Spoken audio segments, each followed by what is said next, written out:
We are marking this year's World Refugee Day against a backdrop of a dramatic global crisis. Not only are record numbers of people forced to flee their homes, but the world is grappling with COVID-19, a disease that is still very much affecting us all. What started as a health crisis has expanded, and today many of the most vulnerable, refugees and the displaced amongst them, face a pandemic of poverty. Yet, throughout this challenging time, we have also seen a solidarity that transcends borders. Ordinary people have stepped up to help. Host community, especially those in low and middle-income countries where nearly 90% of the world's refugees live, have continued to demonstrate a remarkable welcome.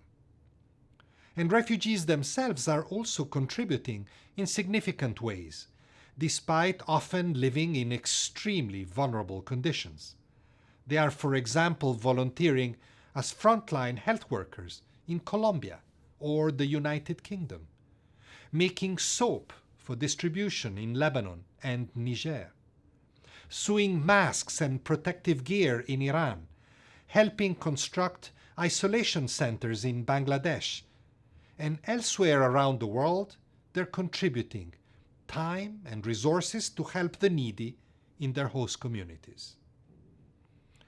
As we battle COVID-19, I draw inspiration from the resilience refugees have shown in overcoming their own crisis of displacement and dispossession, their separation from home and family, and their determination to improve their own and others' lives despite these and other hardships.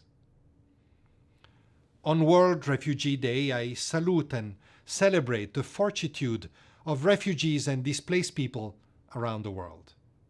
I also pay tribute to the communities that shelter them and that have demonstrated the universally shared values and principles of compassion and humanity. They have sometimes hosted and protected refugees for years or even generations and continue to uphold these values in a time of pandemic. This is a powerful message of hope and solidarity. UNHCR is no stranger to challenges. For over 70 years, we have been on the front lines of countless emergencies. Yet this global pandemic is of an entirely new magnitude.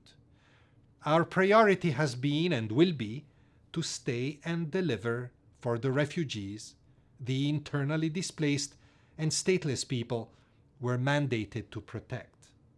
But we cannot do this alone. Mobilizing help and support to prepare and respond to the pandemic has been vital in the past months.